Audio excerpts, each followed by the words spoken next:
Hey guys, Max here and welcome to another endgame analysis video. Today we're going to be delving into the complex world of king and pawn versus king and pawn endgames, and this video will be specifically covering such positions where the pawns are adjacent and on the same file. Before we get into it, I'd like to ask you to vote on this new video layout. There's a poll in the top right hand corner of your screen, or you can comment your thoughts on it down below. Anyways, let's get started.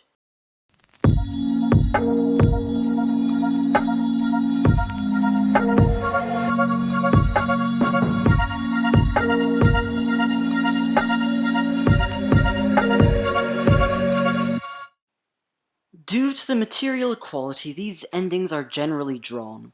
However, in some situations the positional superiority may reach a critical point, enabling a forced win. As a rule, the decisive factors are the better positioning and greater king activity, or in the case of passed pawns, their relative proximity to the promotion squares. Now, when pawns are on the same file, a win is possible only if two basic conditions have been met. 1. That the capture of the enemy pawn is possible, and 2. If following the capture, one of the critical squares on the pawn's way to promotion can be occupied. Now, let's look at this position. In all similar positions, it is of paramount importance whether the black pawn can be fixed on the 6th rank. In this case, on b6. With black to move, the game is drawn easily with b5.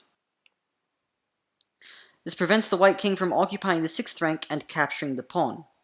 After king to e4, king to b7, king to d5, king to b6, king to d6, king to b7, white will secure the critical square c5, winning the pawn. King to c5, king to c7, king takes b5, and now, with king to b7, black is saved by the opposition. Since the white king cannot get in front of the pawn and thus control one of the critical squares, the position is drawn. On the basis of this short analysis, it is evident that the first step to an eventual victory must be by fixing the black pawn on b6. Therefore, with white to move, b5 is the only winning move. The next step involves occupying the critical square on c6. Although this is not one of the pawn's critical squares to reach promotion, it is the critical square needed to win this black enemy pawn, which is the first step in winning such endgames. So after king to b7, king to e4, king to c7, and king to e5, white achieves the diagonal opposition, crushing the opponent's defense. This is the only move here, king to e5. Any other move, such as king to d5, allows black to take opposition, and then the position is drawn. So, after king to d7, king to d5, taking the direct opposition, king to c7, king to e6, king to c8, and king to d6, we have king to b7, king to d7, king to b8, king to c6, king to a7, and king to c7. And now white will win the pawn. By reaching the second critical square, he keeps up pressure on this enemy pawn, forcing black to retreat. The pawn will fall, and white will win. After king to a8, king takes b6, king to b8, king to a6. This is a simple win. If you do not understand how or why this is won for white, and how black can try to draw such king and pawn versus king positions, please check out the king and pawn versus king video, linked in the top right hand corner of your screen and provided in the description of the video. As in the previous example, black to move draws easily. We have e5 fixing the white pawn on the 4th rank, and now it's a simple draw. King to c5, king to e7, king to d5, king to d7, king takes e5, and then king to e7. And once again, black is saved by the opposition. So, with the same position, but with white to move, the only way to win is by fixing the black pawn on the 6th rank. Therefore, e5 is the only move. However, this is a little bit more complicated than the last example, and you'll see why very soon. We have king to f7. Hardly any resistance is put up after king to d7, and then king to b5. White simply takes the diagonal opposition and will easily win. So, king to f7, king to c5, just simply coming closer to the pawns to try and win this pawn, and king to g6. Now, this is a very, very important position. You should remember it because this will be coming up in lots of our analyses. Whoever gets first to the critical square behind the pawn will capture the pawn. From white's point of view, the critical square is d7, and from black's point of view, the critical square is f4. Now, white must play, in this position, king to c6.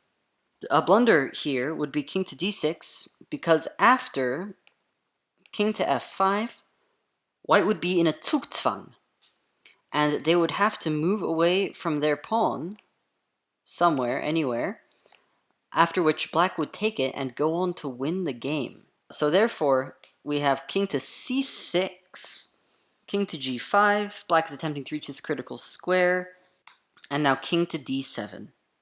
This is the final accuracy.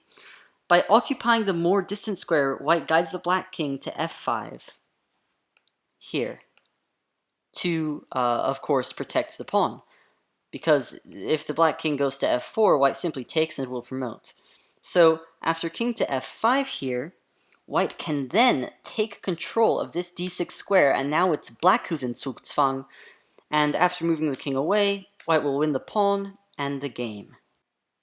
In the positions with the rook's pawn, the winning possibilities are far slimmer, since in order to draw, the black king need not occupy the critical squares b7 or b8, or g7 and g8 respectively, but instead it is also good enough to occupy the c7, c8, or f7, f8 squares respectively. However, sometimes a win is possible by restraining the enemy king. The strategic motif will be explained by analyzing this position. White to move takes 5 moves to get to this pawn, whereas black only takes 4. So if we simply run towards this pawn, we'll get there after black takes and wins our pawn, and then afterwards the game.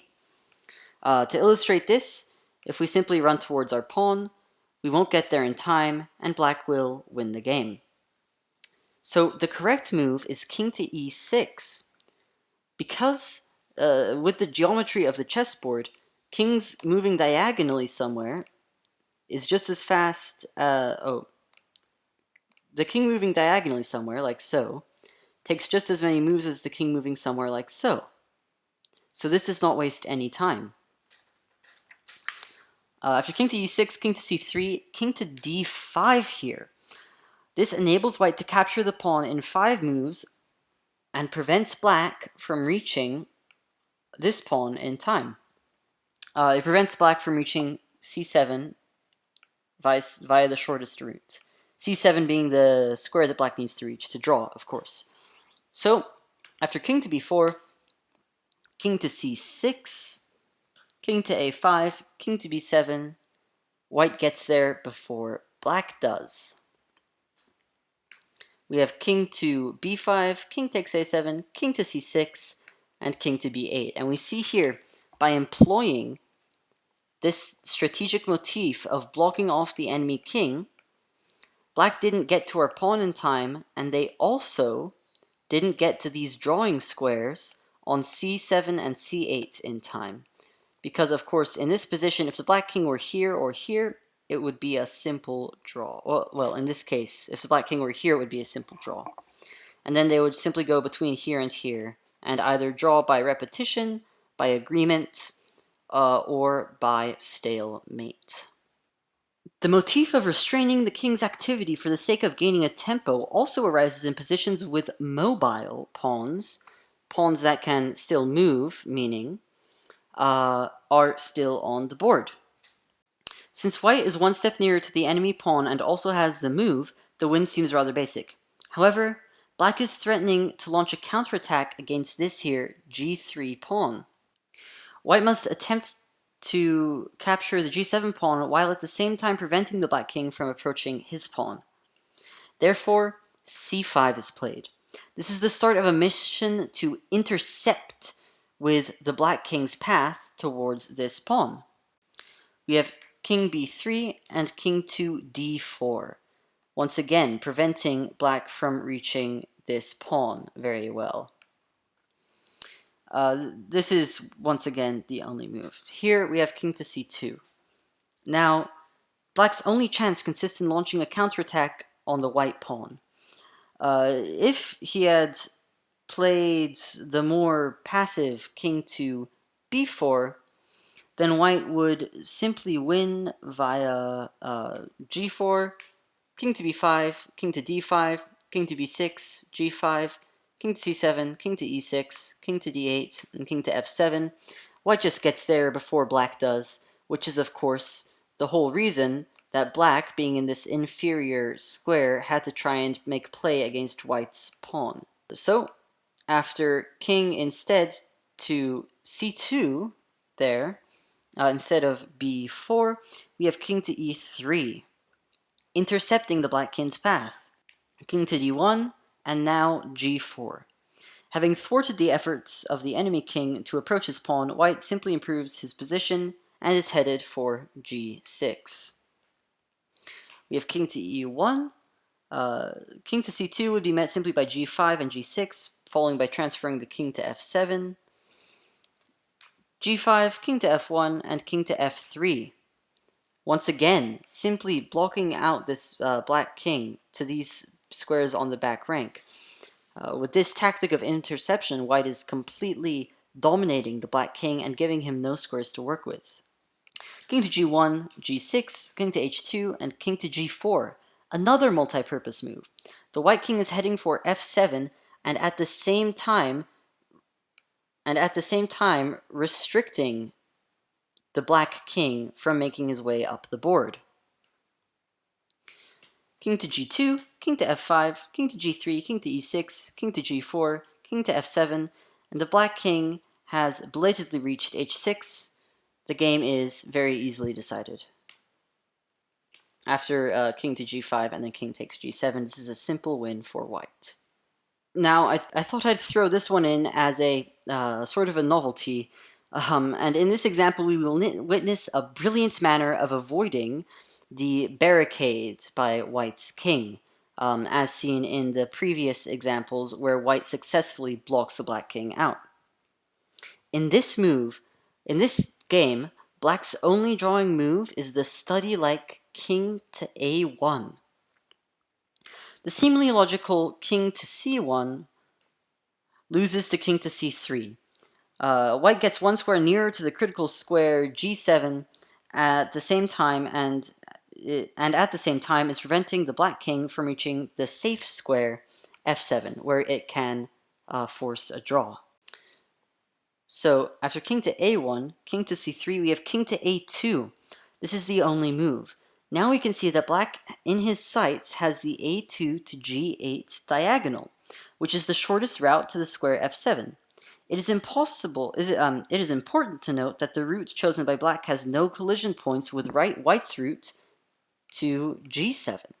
Therefore, the white king cannot interfere with black's progress without losing a tempo himself, and then with both sides down a tempo, it will simply be the same as move back. So we have king to d4, king to b3, king to e5, king to c4, king to f6, king to d5, king to g7, king to e6, king takes h7, king to f7, with an easy draw for black.